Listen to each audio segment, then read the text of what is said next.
तो leadership programme में आप सब लोगों का वेलकम है। आज जैसे कि वीक 1 है और हमारा सेकंड वेबिनार आपके साथ कंडक्ट किया जा रहा है।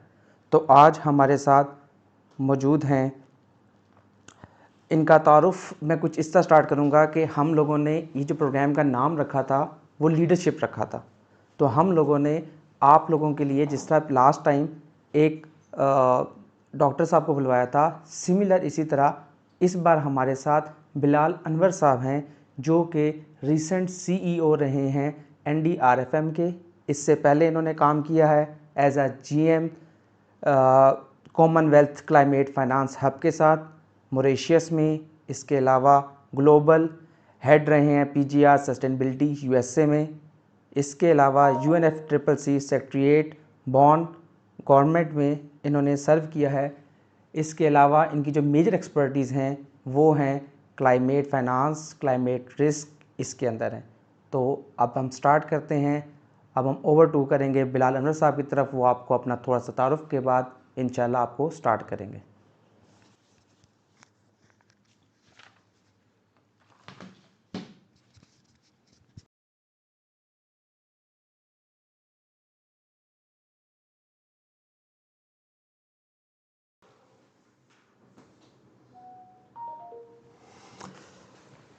Bismillahirrahmanirrahim. Good afternoon, Assalamu alaikum, and thank you to AIGO Navigator for this wonderful program and for this wonderful opportunity to inviting me to this series.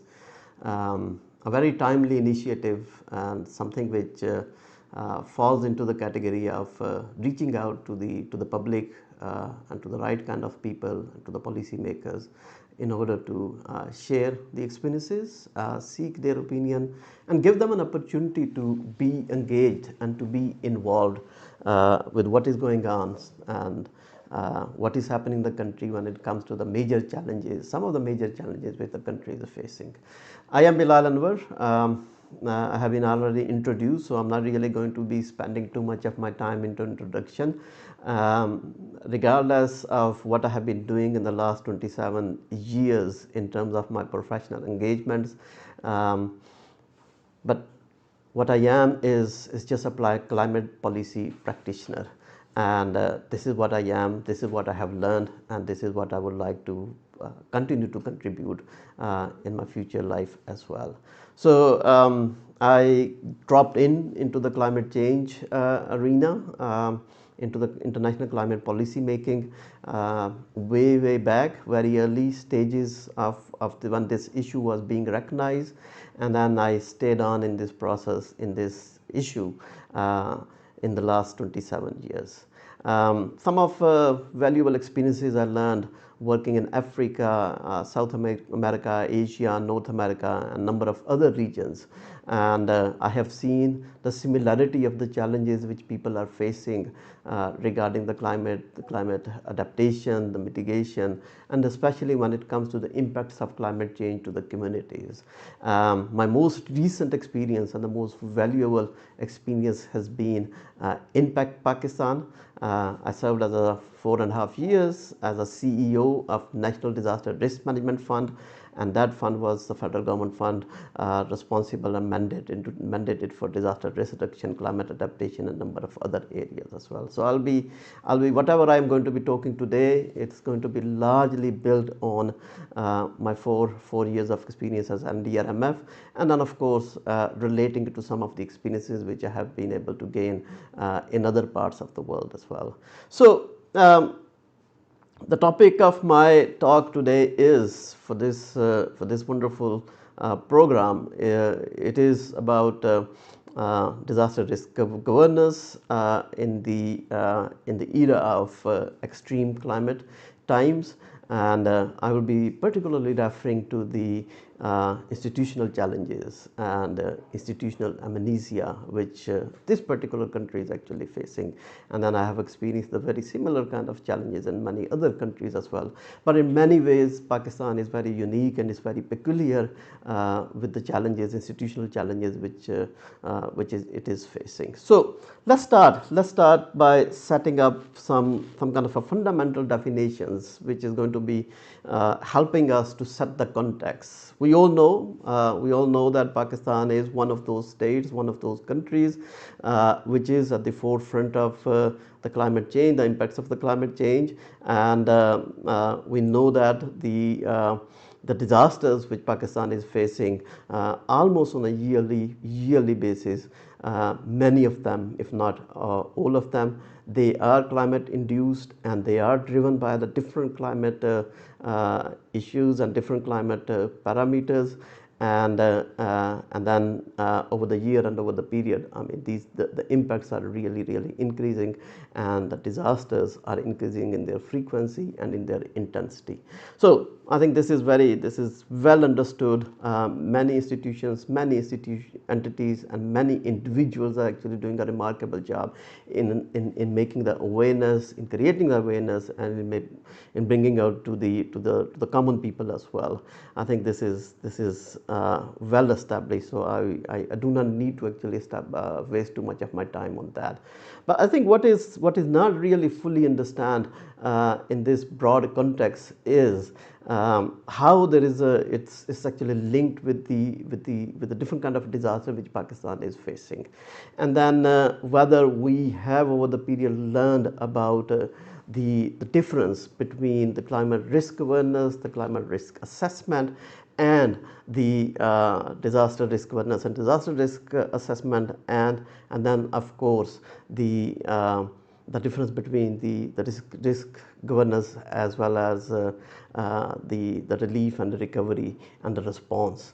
I think in Pakistan this is very common. There is kind of a misunderstanding between the risk assessment, risk awareness, and the response as well. So anything which is related to the disaster is highly focused on the response, and this is what has been actually the institutions are actually built around this mechanism, around this understanding. So that has actually led into a situation which is very well known. There are a number of kind of different ways of explaining and describing this. In my talk today, what I am actually explaining is this is a institutional amnesia. This is the lack of institutions understanding about the climate risk awareness or the disaster risk awareness, and then the disaster response. So this is what I am actually going to be talking about. So I define the governance, disaster risk awareness, as a set of mechanisms, a set of entities and the institutions and the behaviors which actually govern the policies in a way which over the period reduces the disaster risks. And so this is in a very classical fashion. That's how the disaster risk awareness or the climate risk governance is actually defined. So there's a fundamental element, and which is related to the reduction of the risk over the period of time. And this is what we are going to be examining, whether this is happening in Pakistan or not.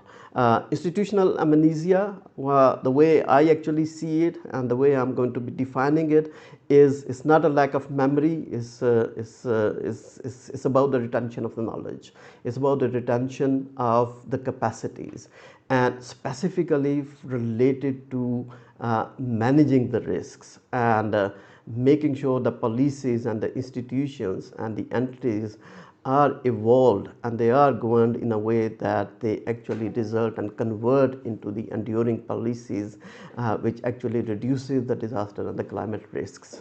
And because this is not happening, and because the institutions are not really retaining the knowledge, and that's why I am actually saying it, and I am actually making a claim that that there is a serious challenge of institutional lack of response related to disaster risk awareness, and this need to be somehow addressed. I will be talking a little bit about it, that how this need to be reduced, how this need to be minimized, and how the governance need to be changed over the period of time in order to make Pakistan ready to deal with the climate and the disaster challenges, which of course are increasing in frequency and intensity.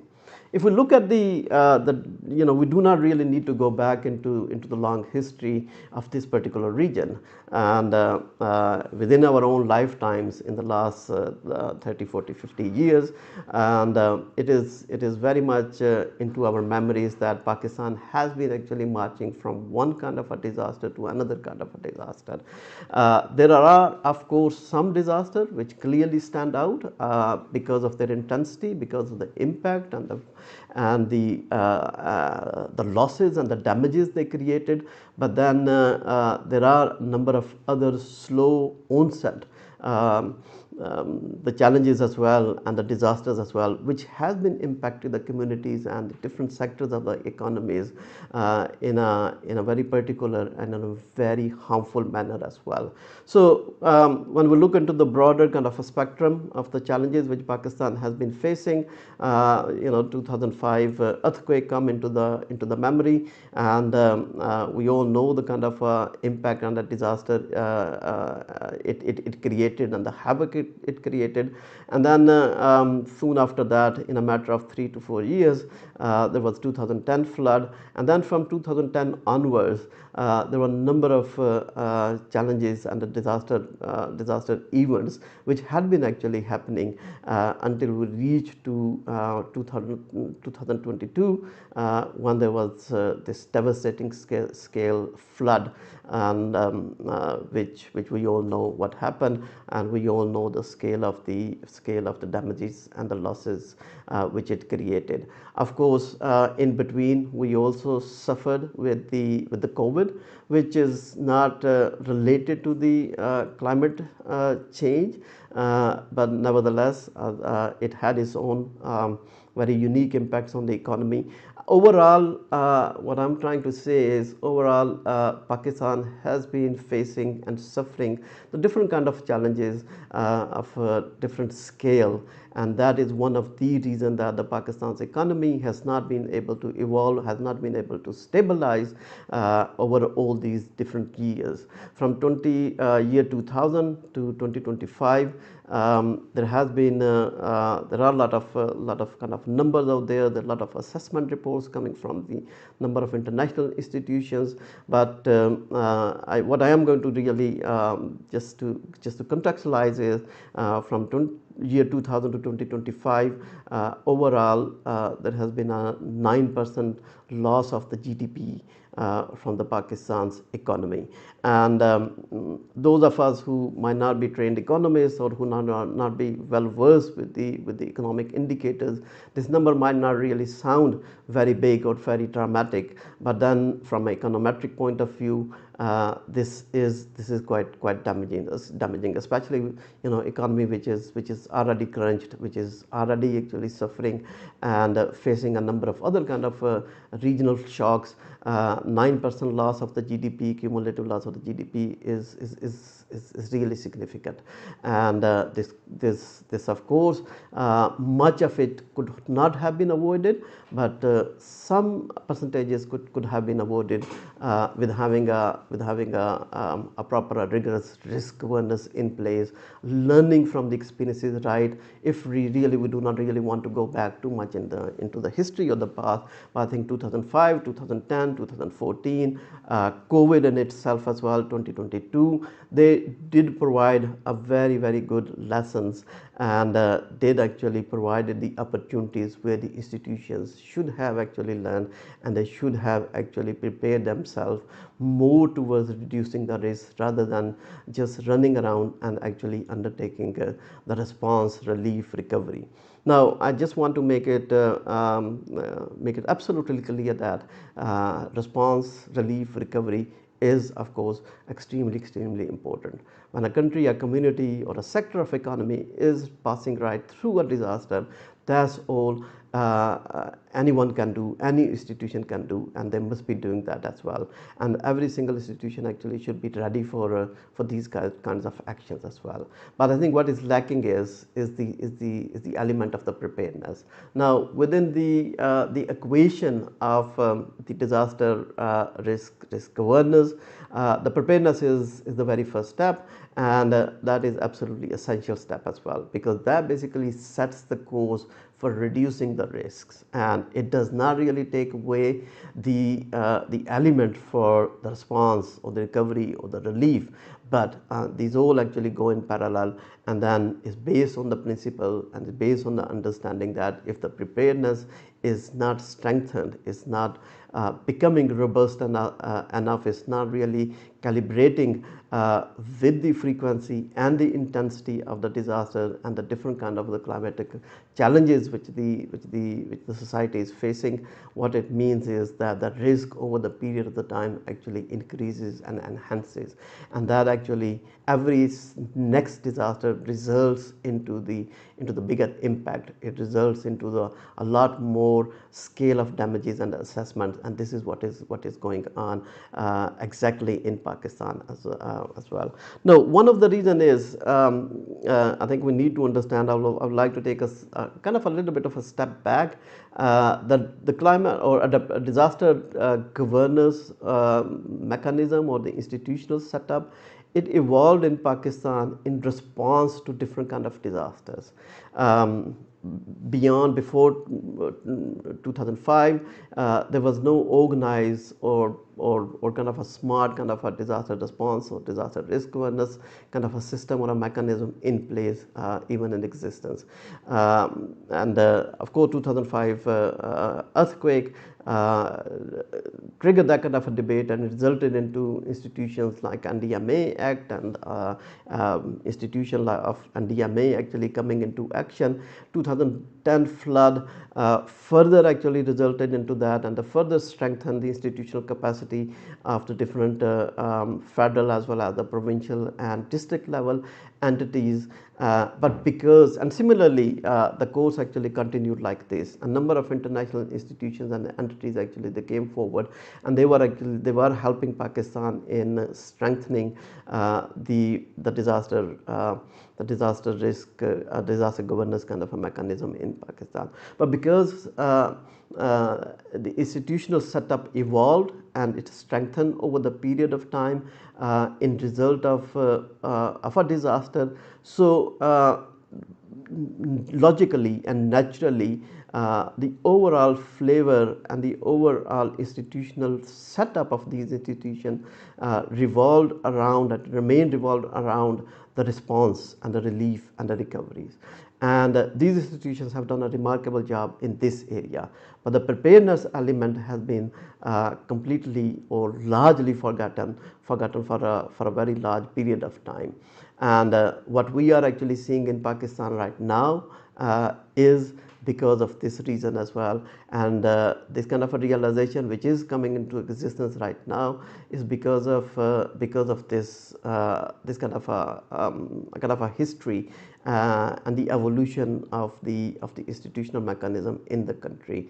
Now preparedness is being taken a lot more seriously, but one element is still very much missing, and that's what I particularly call it the institutional kind of a lack of preparedness or the lack of a capacity for disaster risk reduction. So risk reduction still remains a kind of a missing link in this whole equation.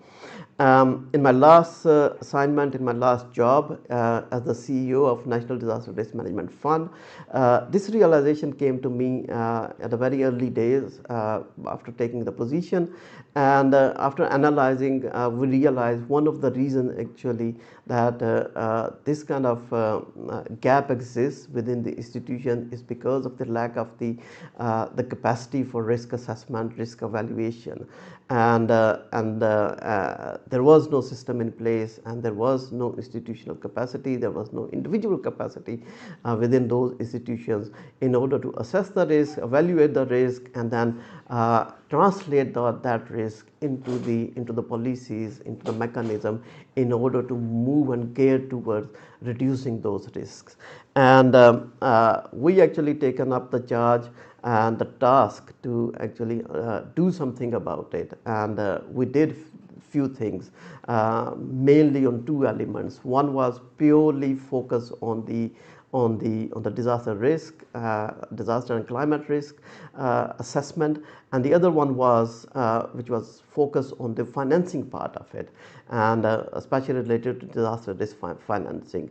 And this actually came from predominantly, at least to my knowledge, it came from 2022 floods, and when it was realized that flood of that scale and the devastation of that scale, there was no readily funding which was available to the country, to the government at that point in time, and there was an element of kind of a panicness, and then the funding was being actually sucked out, being accessed from different sectors, from different social programs and the projects, and then it was used for response, for relief, for recovery, which of course was the need of the hour back at that point in time. But that actually triggered this kind of a debate in the country as well, and within NDRMF as well, that there should be arrangements in place where the financing is readily available, and that financing should be allocated both for disaster risk reduction as well as for relief recovery purposes as well, and that funding should not be taken away, and some of the critical initiatives and the projects and the program should not be deprived from their funding resources, and that actually put us, and that kind of make us excited to do something which actually we came up with for the very first time with the disaster risk financing strategy in the country, and which provides that policy or the strategy framework in order to make the funding available, or to have mobilize the funding and then make it available to the government through innovative financial instruments. So not from the public funds, but the more active engagement of the private sector and some of the financial instruments which have been successfully applied in many other different countries of the world, and which of course can be applied in Pakistan as well. But that is kind of a separate debate. I would like to talk about the risk and how the risk assessment and the risk evaluation has been actually missed out over a long period of time, and for that purpose actually we did something very practical, and something which is related to the technology, and we set up this national catastrophic model, NatCat model, that's what it's called, and which is basically a very large data sets, and with the risk modeling applications built into that, and the risk assessments, and that basically allow the institutions to undertake the risk for different kind of scenarios and a different kind of mechanism, different kind of perils and different kind of disasters. So that institutional capacity is right now there, and that I should be more rigorously and more widely applied within the government setups. Now I think one of the big lesson which I learned over this period of time is not that the funding was not available, or whenever a disaster hit, there was kind of a lack of response, not only from the institutions like the federal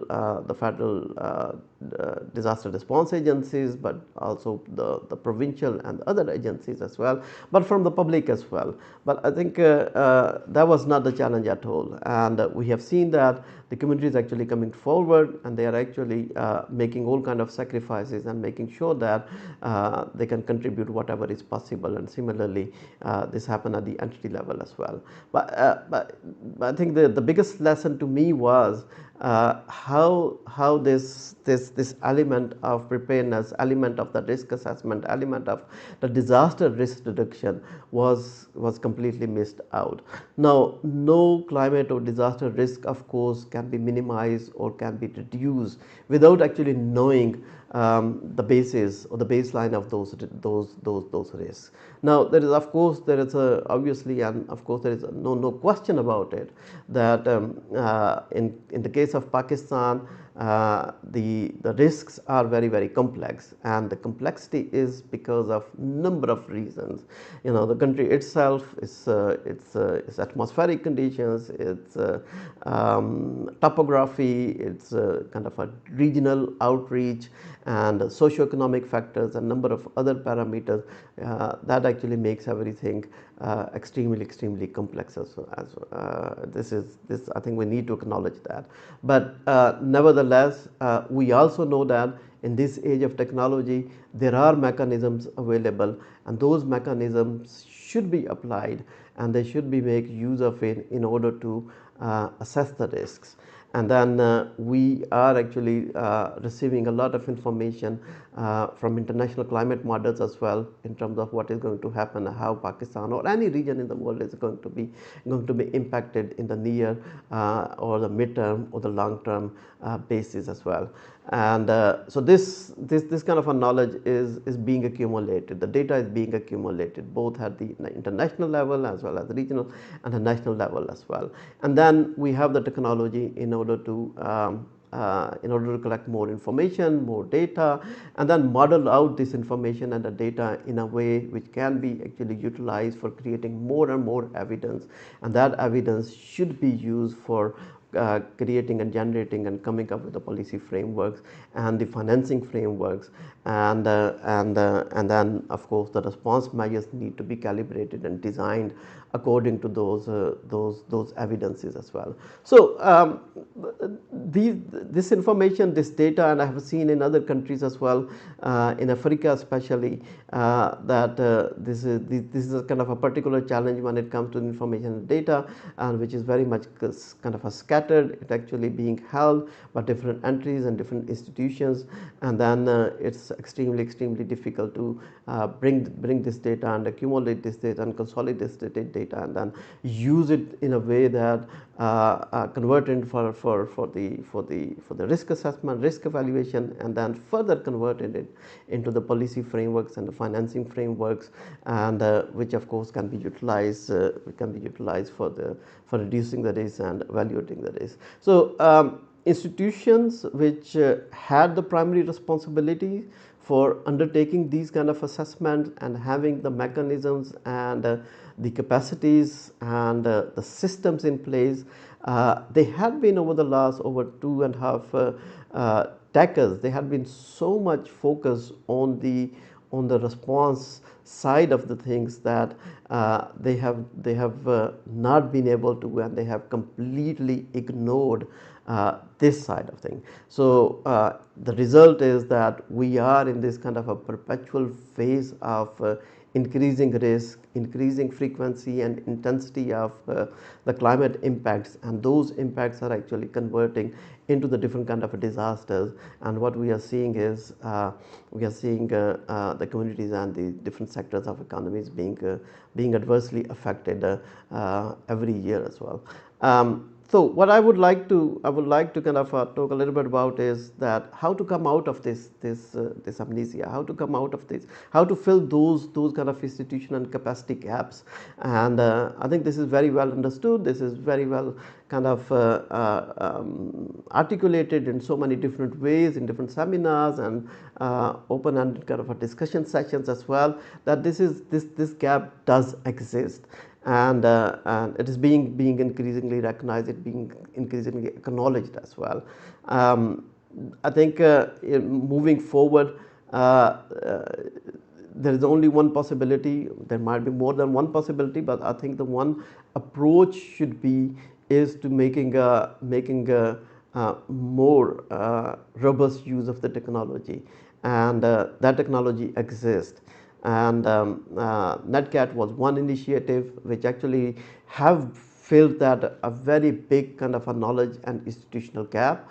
I'm afraid that that system is not being widely utilized, it's not used, and the way it should have been used, but I think that system is there. But in addition to that, there are a number of other institutions at the federal as well as at the provincial level, which are also actually coming up with a different kind of a mechanism, and they are erecting their own systems as well, and they are establishing and developing their own data systems as well.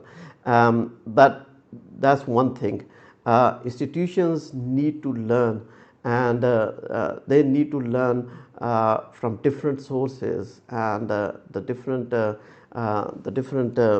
knowledge areas, because climate and disaster is an extremely complex kind of a mechanism. It's completely complex, the challenges, and the solutions have to be multiple and in their nature as well. So the institutions need to learn from different sources, and they need to integrate this knowledge into the policies, and they need to completely do a kind of a radical shift in their approach, in their methodologies, and move towards more disaster risk reduction areas.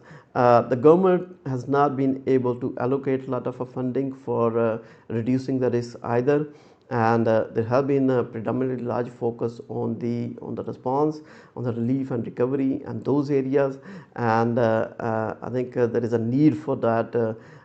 There's a need for allocating a lot more resources toward reducing the risk, towards coming up with investing into those areas, especially which reduces the risk. So there are few areas which comes into ultimately and immediately come into mind, and those are the infrastructure is of course one of those.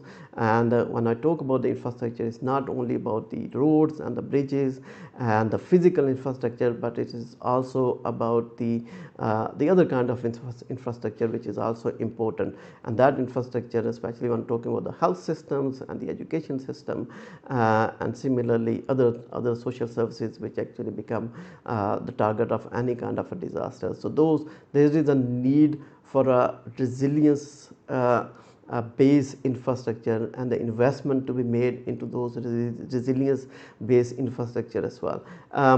Even at this point in time, what is happening is the most of the investments which are going into different areas of infrastructure development, they are not resilience based. They are not following the principle of resilience building or resiliently disaster sensitive or climate sensitive infrastructure.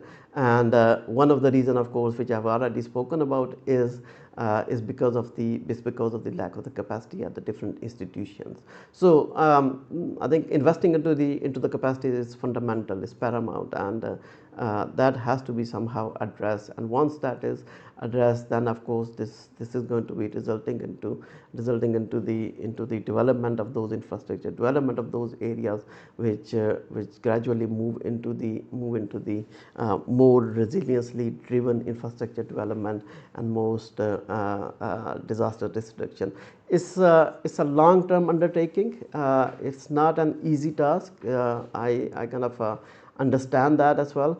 But I think the societies do need this kind of a long-term approach, and especially in a case for Pakistan, where because of its very unique geography and topography and atmospheric conditions, it needs a long-term approach, and it needs a long-term approach for climate adaptation. Now, I think there is kind of a little bit of a kind of a misunderstanding between the climate adaptation and disaster risk awareness. Now they are very closely related, and actually there is absolutely no possibility to be adapted with the evolving and emerging challenges of climate change without actually investing and without actually reducing the disaster risk or disaster improving and strengthening the disaster risk awareness in the country as well. Now this is again a kind of a massive disconnect in Pakistan, which I have seen, where the disaster risk governance actually operates in a very isolated manner, and whereas the climate adaptation, which is kind of a emerging area and is a new area, which again has been actually neglected for a long period of time, and then there is no kind of a relationship and a co-relationship and the interlinkages which are inherently important and essential. They are not just there, and this disconnect need to be addressed as well. How this is possible? This is possible only when the policy mechanism is evolving in a way which actually taking into consideration all these different risks, and then it actually comes up with the approaches which addresses these different risks, and then the policy governs towards the reducing the risk, and the institutions actually also take the responsibility for understanding and integrated these areas into their actions as well. So NDMA has a very big responsibility in actually leading on these efforts, and there has been kind of a development which has been noticed right now after a long period of kind of ignoring this, and primarily and predominantly focus on the response side of things, and then not having been able to preparing the societies and the communities and the governance systems at different levels, and then and similarly they've been actually not really focused at all on the reducing risk side, and but now this realization is coming, and after a very long period of time, and after actually passing through some devastating scales, floods and earthquakes and other heat waves and number of other kind of a disaster challenges. So this realization is coming, this is welcoming, but I think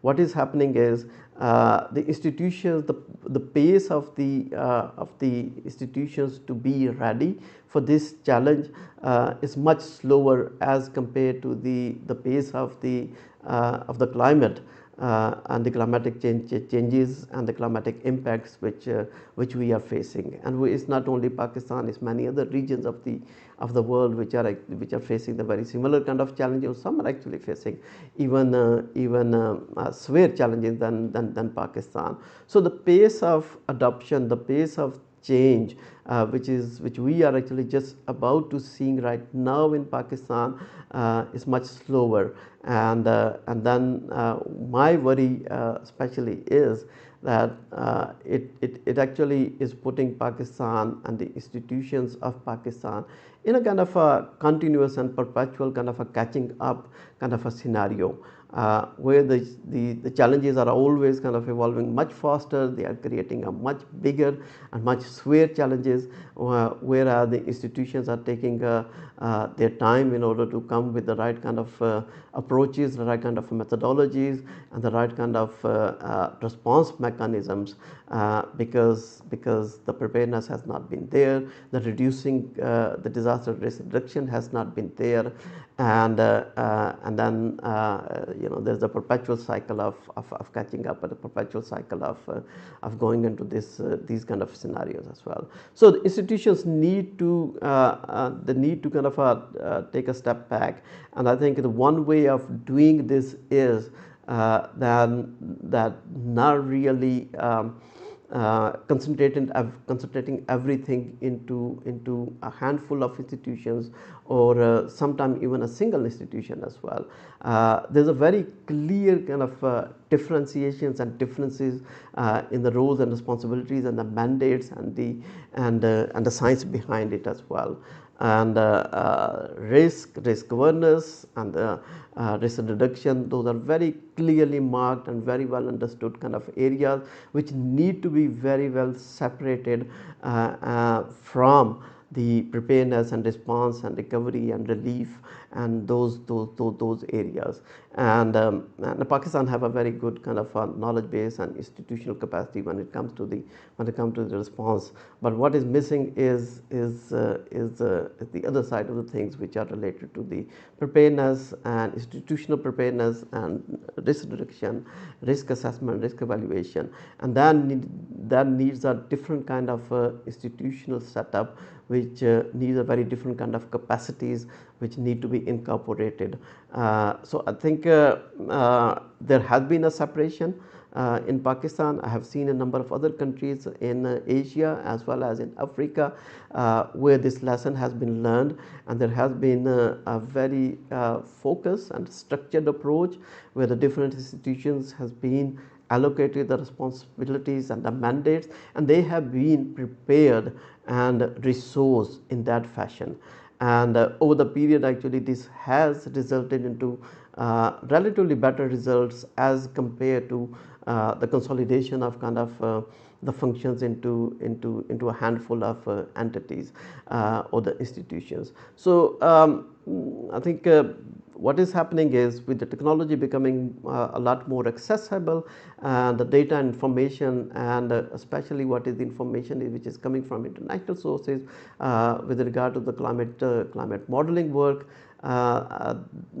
that need to be integrated and that need to be incorporated and used for the purposes of reducing the risks.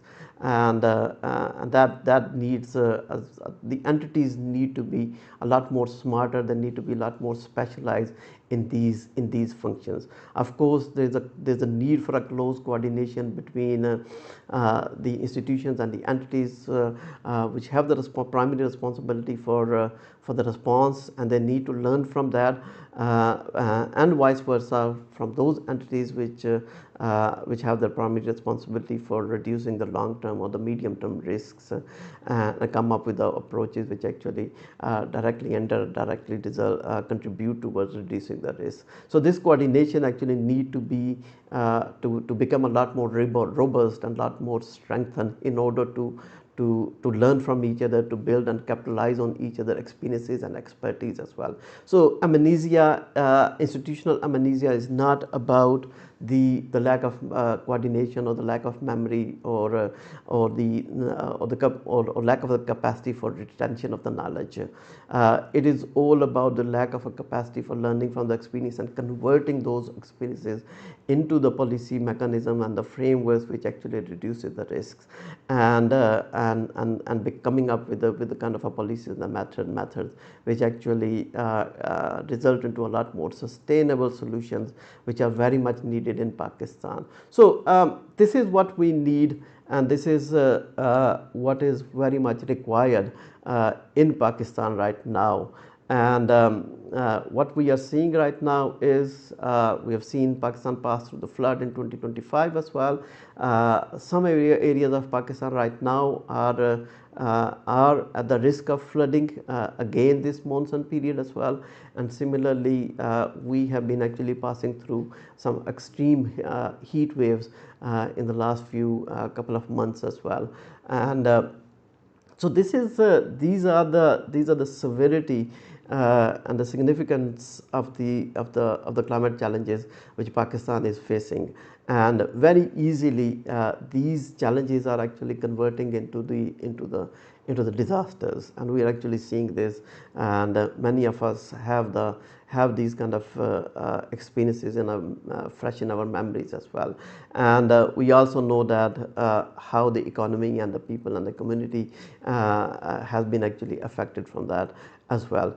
I think what I'm trying to actually propose and what I'm trying to say here is there is a need right now where we need to come up with a lot more sustainable solutions, and those sustainable solutions actually are only possible when the risks are fully understood, and in order to understand the risk, you need to evaluate the risk, and in order to evaluate the risk, there is a need for institutional capacity to be built, and those institutional capacities need some kind of not only the knowledge base but some kind of a technology front as well, and technology elements as well, which of course is not hard to achieve these days or to have access, but I think what is really lacking is the knowledge and the institutional knowledge, which is really lacking. So there is a need to come up with the right kind of approach, and there's a need for the institutions to have a understanding about their mandate and to have the understanding about the kind of how the challenges are becoming a lot more significant, and the intensity and the frequency is kind of evolving as well. So I think this is kind of my experience, and working from many countries around the world, and especially in the last 4 years when I was leading the National Disaster Risk Management Fund. In our efforts, we have try to fill that one particular gap, institutional or technological gap, with the establishment of the NetCare.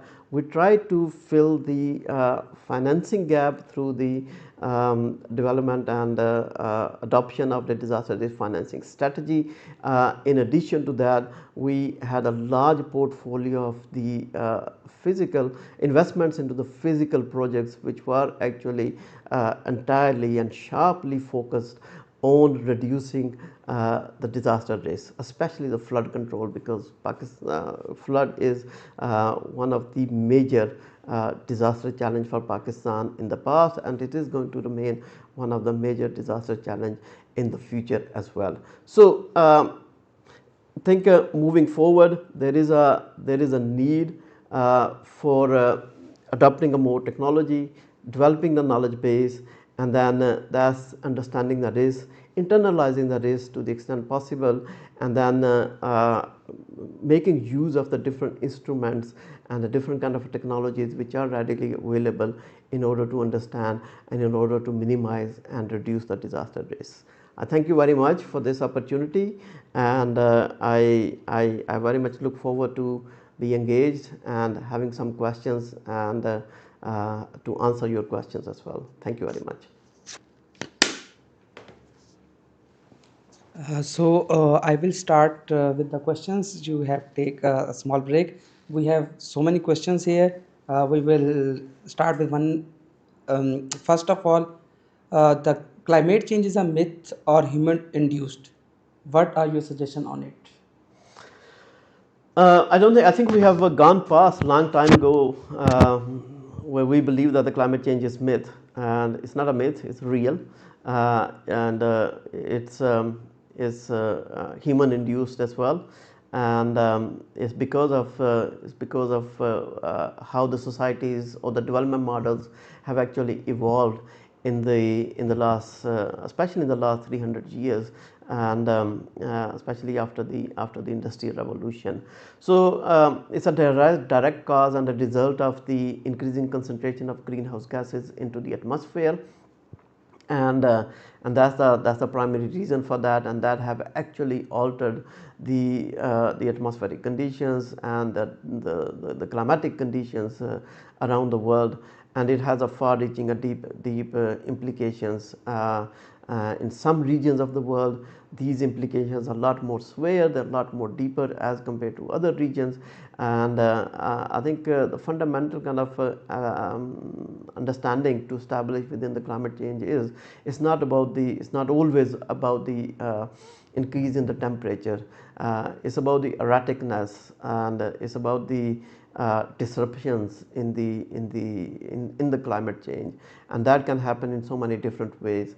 And now we are at a situation and at a time where in many places around the world these changes are resulting into the disasters, and this is what we are seeing. Pakistan happened to be that country where we are actually facing these challenges in a lot more severe manner as compared to many other parts of the world. So I think we have gone past through this what I call is a kind of a skepticism with regard to the climate change. It's real, it's happening, we all are facing, and it's all likelihood the impacts are going to become a lot more devastating, a lot more severe in the coming decades.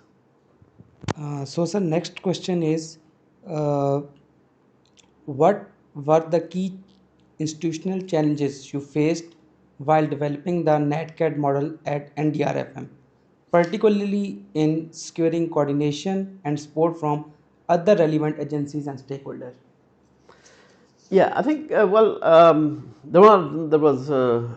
number of challenges. The very first one was related to kind of having the knowledge and the capacity to kind of understand that whether this kind of entity or this kind of a model can actually work for reducing the risks.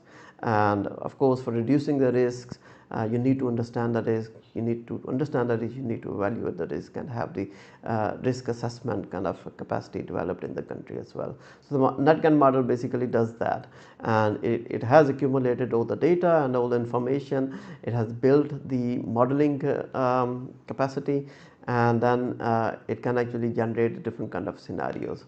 Institutional challenges, it's because of the lack of the knowledge at the different institutions, and not actually having not knowing how the technology can be helpful in this fashion or in this area, and then whether the different scenarios and the risk scenario, the risk assessment can actually be helpful for altering and redesigning and rephrasing some of the policies, some of the methods, some of the responses in the country.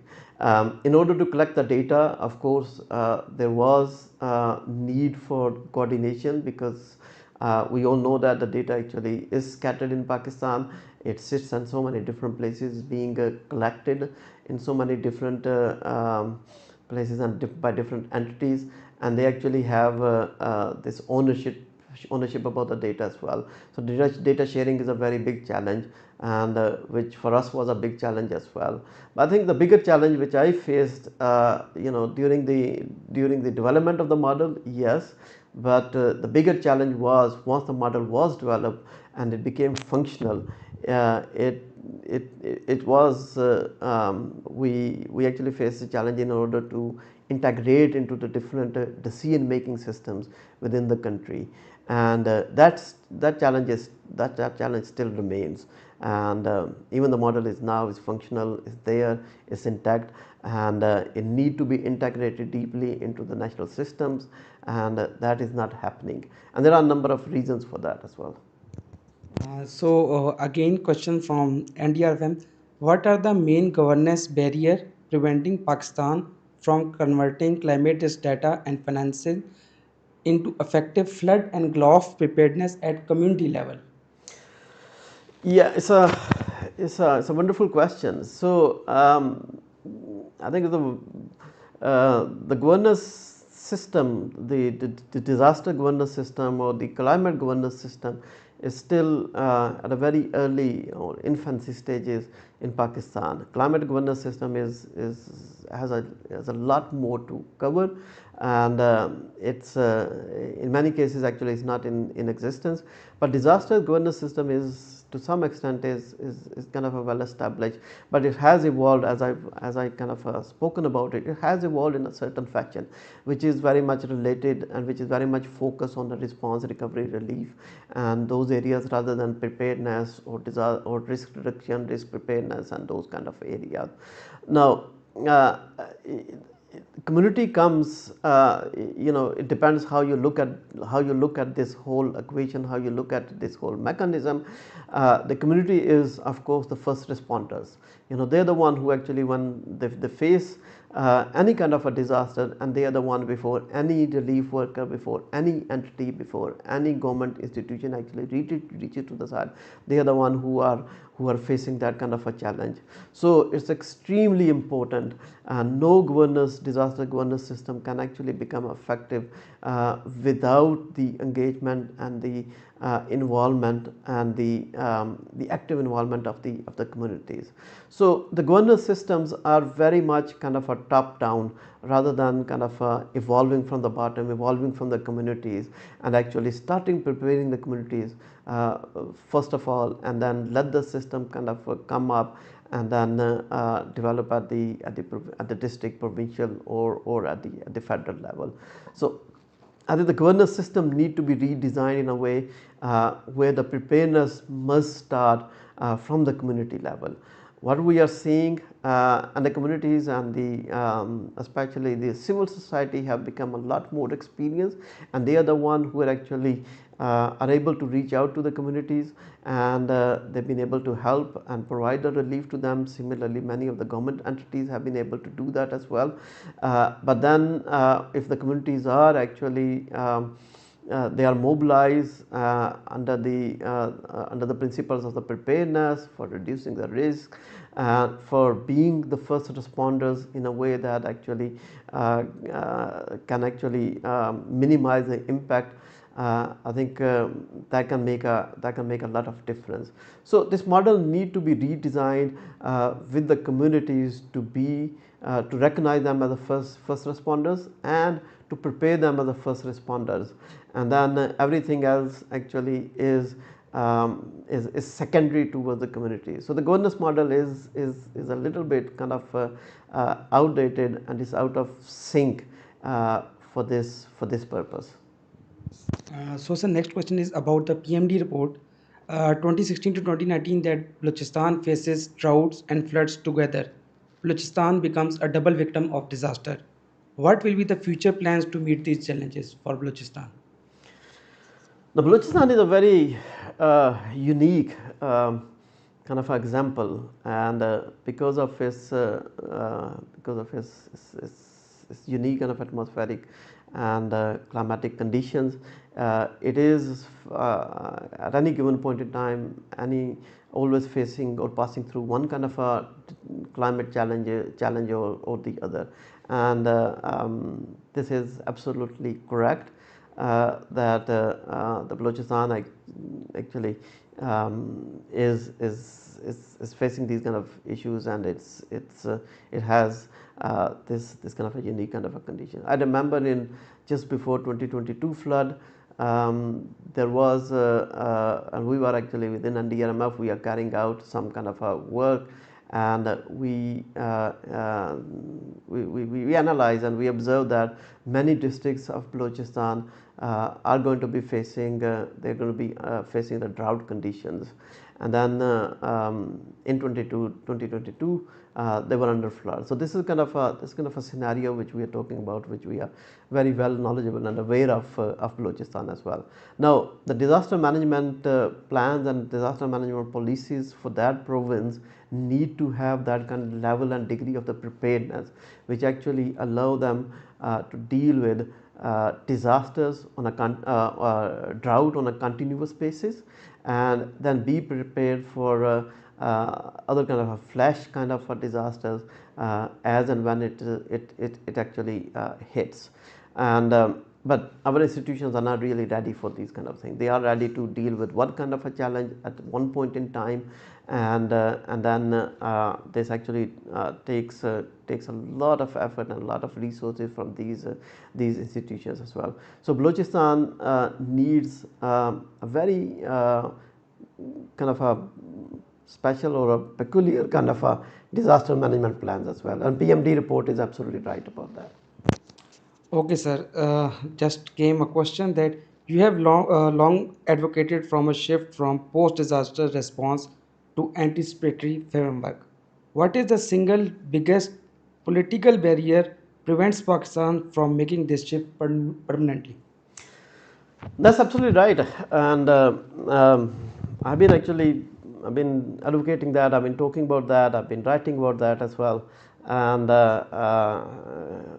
without kind of a reasonable degree of success, I would say that I would acknowledge that, There are a number of reasons. Those reasons are profound, those are structural reasons, and some are actually political reasons as well.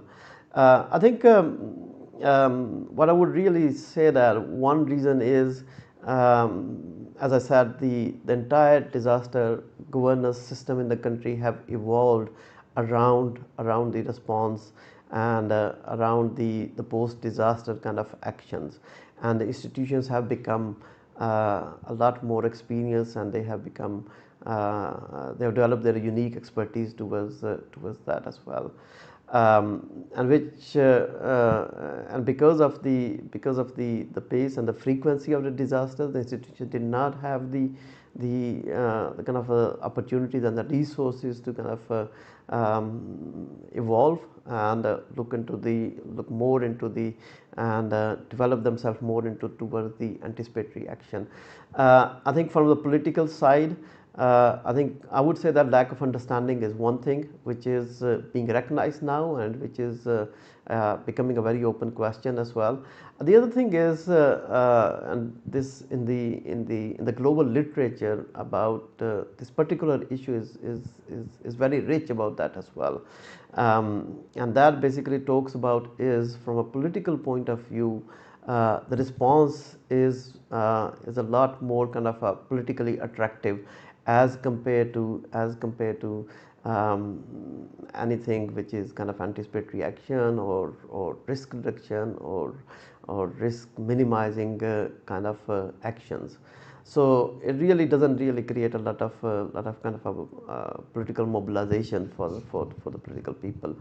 I think that's also one reason. It's very well recognized all over the world, and that's one of the reason actually in Pakistan as well.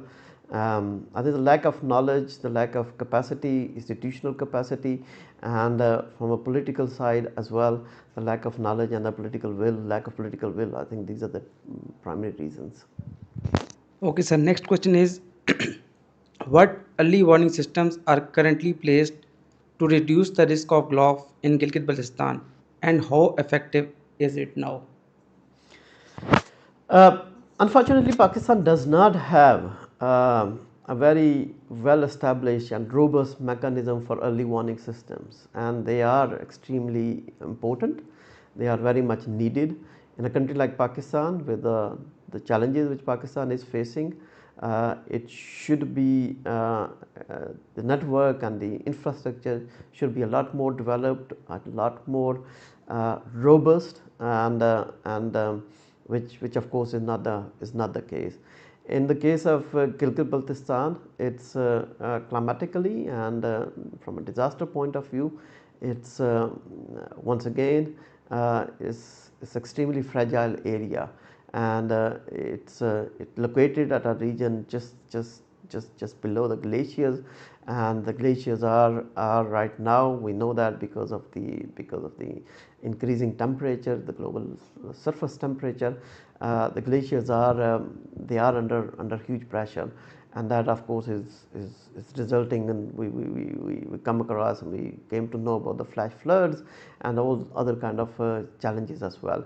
So in the last few years there has been some focus in strengthening the early warning systems in the country, but it still remains sporadic, it still remains very thin, and we have seen that in the last 2025 floods as well. This came as a big kind of a crisis, a big kind of a political news as well, and then there was a lot of kind of media attention as well with the lack of the early warning systems.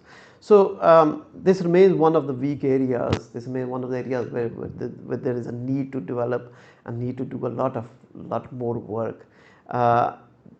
Globally, it's also recognized the early warning systems, the importance and the value of early warning system. You know, they save lives, they save damages and the losses, and this is also being recognized in Pakistan. And I think the work to be done and resources need to be allocated by the governments on this particular area. Sir, how you can see the this morphology of Kabul River, especially we have installed the warning system there. There was so many question regarding there was the mainly question was why there is no still we have a lot of disaster in the region of Chitral, Swat, and in the major of the KP region. But why there is every year flood came, it created a disaster, and authorities came there and then vanished everything. Why?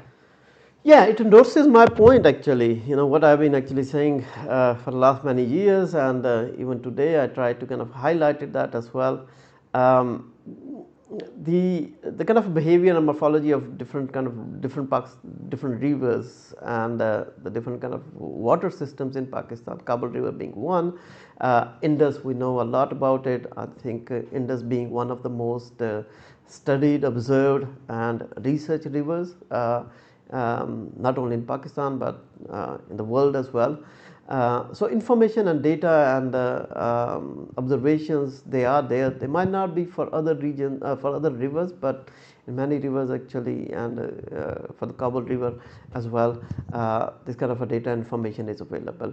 Now the other challenge is the rivers are not static bodies. You know, they are dynamic, they evolve, they change, and it's not only the morphology of the river which changes, is the sociology of the river, the meandering and the courses and everything else actually evolves with time as well. So there is a need for a constant kind of study and observation and of these different water channels, the water bodies in Pakistan, especially those for which we know that in a very short span of time, with a very small kind of a trigger, they can actually convert into serious and significant kind of disaster challenges for Pakistan. So Kabul River being one of those, and there is a recognition and a lot of sensors and has been installed. But then again there is a challenge of the consolidation of this data, and having the institutional capacity in order to observe that, analyze that, and then convert those analyses into some kind of future scenarios. That capacity has been lacking for a very long period of time in Pakistan. With NatCat, we try to address that to some extent. Of course, it does not cover everything, but that was the first step towards that direction, and it does cover many of the rivers, many of the water channels in the country, and many other perils as well. And but there's a lot more work to be done on this particular Okay, aspect. sir. Now we are moving towards the last two questions. The one question which is now emerging to us too much that how artificial intelligence can help institution by predicting climate change challenges. Oh, in a big way actually. Artificial intelligence is everything about drawing the results and out of the large data sums, and and then the new system, the new algorithm, they have that kind of a power to analyze a large amount of a data with a remarkable speed, and then draw out the results, and those results may not be 100% correct, and but many different scenarios of course can be created, and through different artificial intelligence, machine learning applications, those scenarios of course can be evaluated, they can be assessed and come down to the level of having a more kind of a reasonable setup scenarios, which in most of the cases are going to be close to the accuracy, if not entirely accurate about them. So I think the capacity is there now, and the data is there, and artificial intelligence is going to be like in our kind of in our own lives, is making a number of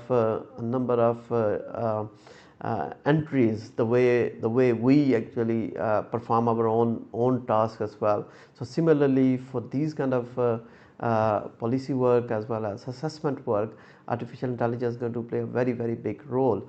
And the large data systems and the sets, they just cannot avoid, and they have to actually rely more and more on the artificial intelligence. And we are actually seeing around the world many successful initiatives which are actually coming forward, and similarly we need to do that in Pakistan as well. Okay, sir. And now moving towards the major last question, which is you can say that everyone here want to hear from you. How can student contribute to disaster risk reduction, and what skills should be developed by those professionals which are going to focus on future disaster risk reduction? My only hope is on students, to be very honest and very frank, and I think they are the largest stakeholder moving forward when it comes to disaster, climate adaptation, or any kind of a climate action work. And so this is how I see it. It's extremely satisfying. It's great to see students actually coming forward. They're taking a lot of interest. They are becoming a lot more active, and they are trying to develop their understanding and enhance their understanding on different aspects of the climate science, the climate adaptation, the climate challenges, and policy, and number of other areas as well. Now, climate change is or disaster is kind of a cross-cutting area. So it does provide kind of a wonderful opportunity to student actually to develop diverse range and diverse skills and expertise, which is going to be extremely useful for their own careers as well, but for the larger good as well, for the country as well. So it really is very much kind of your personal interests, your personal areas or expertise, or how you actually define and see yourself moving in your careers. And but then hardcore science areas, they are going to be very, very important, extremely important. And especially in Pakistan, we are going to be seeing the lack of modeling capacities, which are largely based on the mathematical models. And so those areas, Pakistan is going to be facing the kind of a skill challenges, lack of skill challenges for a very long period of time. So the students actually, they must actually develop those fundamental kind of understanding and a knowledge base of fundamental sciences, and then seeing and utilizing and applying these skills into the different climate scenarios as well. But then this space is open. Even if you're coming from a legal background, there is a scope for you to contribute.